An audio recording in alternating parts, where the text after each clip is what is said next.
It's been a month now since the HEK countdown rocked the scene, and it's very clear what needs to be made next thanks to your comments and upvotes. So you know what you're in for today. A squad weapon is an important tool on the battlefield, both in the real world and on the airsoft playing field, and they normally get a few gazing eyes upon them whenever they appear. So from all around the world we receive builds for this show, which means you're about to see what has over 19,300 people hooked. So it's time for another USAirsoft original.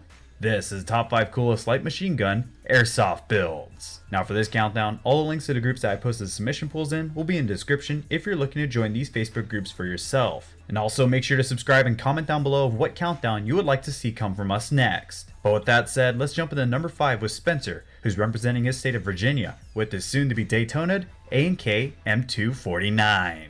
Now if you've been out in the wild, then you would have seen a few of these before, as the A&K 249 is one of the most prominent airsoft support weapons out there. So here's an insight to what makes one really perform as it should. Thanks to the solid and robust gearbox of the A&K, Spencer was able to equip this piece with an SHS piston and tappet plate, a NukeFET MOSFET that had to have its polarity reversed, a Lonix full cylinder, a JBU piston head, an SHS nozzle, and 12-to-1 spur and sector gear, a ZCI bevel gear, an SHS 16 TPA balanced high torque motor, an M120 garter spring, an SHS shim set, a VFC cylinder head, an Airsoft Pro hop-up unit, a garter brass 6.02 type bore with a GNG green bucking that is all powered by a 2200 mAh 11.1 LiPo battery, which did bring up the price to about $850. But Spencer does plan on replacing all the internals for a TNK Daytona kit, so that spending is nowhere near finished. With these upgrades, the Battlefield Grace paint job, and its relatively milsim ready look, this M249 was able to easily snag a spot on this show. But this would be the only common gun on this list taking a spot today, so let's thank Spencer for submitting it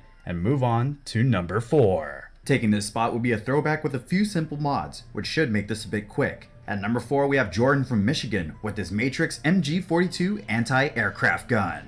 Now as you can see, it only took a few simple parts to make this classic come together, but that's just what Jordan had in mind to keep the cost as low as he could but still have his dream gun ready for the field. Jordan was able to get his hands on the feed tray and the AA sight from a real MG3, and of course an LCAN sight, which did take a bit of dremeling to fit properly on the Matrix. But besides all that, this MG is stock, keeping his total at about $500. These simple mods did get this MG a few eyes in the submission pools and with our judges, and that's why he was able to snag a 4th spot right here on this countdown. But Jordan would be the only submitter to take a place with an MG42.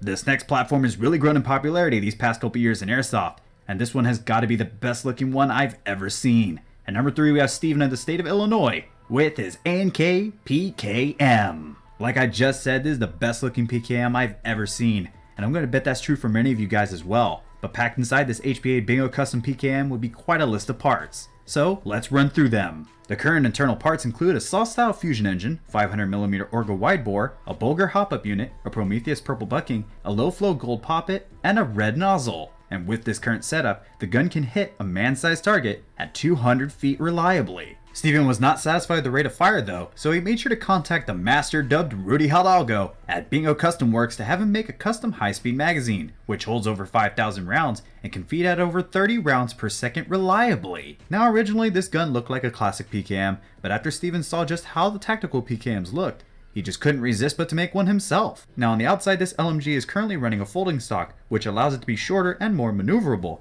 although it's still quite a large gun even when the stock is folded. The folding stock consists of a custom machine clone of the discontinued Blackheart Industry PKM stock adapter, Ace folding stock mechanism, and an Ace modular skeleton stock. Up on the front would be a clone Zydeco B50 front rail, and mounted onto that rail would be a Zin Milli sling mount on a vertical grip. I'm probably destroying that name completely and I'm sorry, but that vertical grip is mounted at a 45-degree angle. Steven says that having a vertical grip mounted at a 45-degree angle makes the PKM more ergonomic and allows it to be shouldered much more comfortably. The gun also has a dummy belt added for realism, a top rail, a replica EOTech 551, a modified Bakelite RPK grip, Bakelite carrying handle grips, and a short flash hider, which did have the price rise up quite a bit, all the way up to $2,103. But Steven did tell me that's still not finished. But this workhorse of an LMG really does a great job at presenting itself as art while at the same time laying down the hurt on the field. And for this narrator, I'd say that this PKM deserves major props for being the dirty gun porn actress that it is. Now for our last 2 submitters, we have amazing works of pure craftsmanship. And you're about to see what I mean with our next build, because at number 2, we have Erich with his M53/Airsoft MG42 crossover HPA build. Made from a Yugoslavian M53 parts kit, the first step was to make it whole again without breaking the National Firearms Act of 1934. So Erich made sure to go only as far as he could with his MG without breaking any laws. So to be safe, he made portions of the receiver from 3 out of 16 steel plate before MIG welding it to the rest of the existing receiver. However, the real steel barrel was kept in place, but was drilled out to allow the use of a Mad Bull 650mm 6.01 type bore. The threads for the booster cone were torch cut before being removed and replaced by a machine replacement from 1018 carbon steel on a lathe, which was then rethreaded and screwed back on. A custom-made coil also connects the real steel assault drum magazine with Matrix MG42 internals to a Pro-Win P90 hop-up chamber. A Wolverine S&P is used in a modified V2 gearbox shell, which still gives Erich a lot of room for any extras he wishes to add inside the gun, like larger batteries. But a lever-style macro switch had to be mounted inside the original trigger group to connect the trigger to activate the S&P.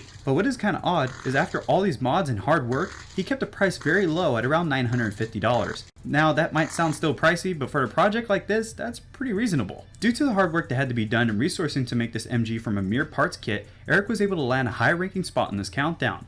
But as always, there are some builds that just missed the countdown by a hair, and that's why we have the what almost made the countdown spot. These are builds that either just came too short of snagging our 5th spot, or were too busy to write back after being admitted into the show. But these are still some pricey good lookers with the story to tell. So if you like anything you see here, then be sure to leave this video a comment of what you thought about these builds. Or if one of these could have easily taken out another build from where they stand on our show. But there would be just one more piece of art waiting just behind number 1. So we must continue. Most of the time, whenever we want a subvariant of a certain gun, we generally just put up with what looks closest to it. But for this English builder, that was not an option. Taking the number 1 spot for our show today would be Michael with his Inokatsu M240/M7A2 GP MG conversion. Now to the untrained eye, the M240 and the M7 may not look very different from each other at all. Michael did everything he possibly could to find every difference and make the changes necessary to make his dream gun come to life. Michael added every pin, every screw, swapped the flash hire, carry handle, top cover, box magazine, internal, sanded down the original trademarks, and added bridge correct trades, repainted the whole body, got all the accessories, and the list pretty much goes on endlessly. It's pretty safe to say that what you're seeing here right now may be the most extensive build we've ever showcased here before. Even gaps between 2 panels or differences in the body that most people would never seen that are really tucked in between the gearbox and the shell just had to be changed to reach that 99% real look. Internally, this M7 was hooked up with an overhaul as well, which includes a Garter SP110 mainspring, an ultimate piston head made from vinylized hexachrome aluminum, or aluminium, a Sistema Area 1000 V3 cylinder head, a Sistema Area 1000 Teflon cylinder, Sistema 1000 oilless 6mm bushings, a Sistema Energy version 3 tappet plate, a Sistema version 2 flight gear set, a Sistema Jet AK nozzle, TM AK hop-up chamber parts, a Mad Bull Blue hop-up bucking, a TM standard piston, a TM EG1000 short shaft motor, and a TM 509mm or M16 length inner barrel, which in all keeps Michael shooting at about 337 feet per second, and kept the cost around 2,600 pounds or around $3,760 US.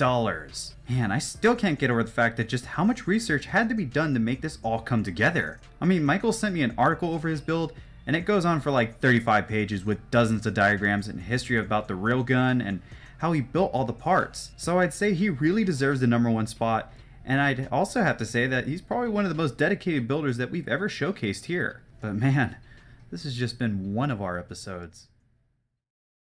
Well guys, I really hope you enjoyed that countdown, but if you didn't, then be sure to spank that like button past 100 likes. And let's try to break 100 likes in one day, and if we do, then I'll be sure to get to work on the next countdown immediately. Also be sure to look us up on Instagram, as I do post some mindless dribble there, like how many teen girls do. Also, before I go, I'd like to give another shout out to Beats by Neves for supplying this show with his beats. A link to his channel will be in the description like always, so be sure to check out his channel if you're looking to upgrade your videos. But with all that said guys, I'm Scott Slade Hollenbeck, and I'll be sure to see you all in the next video.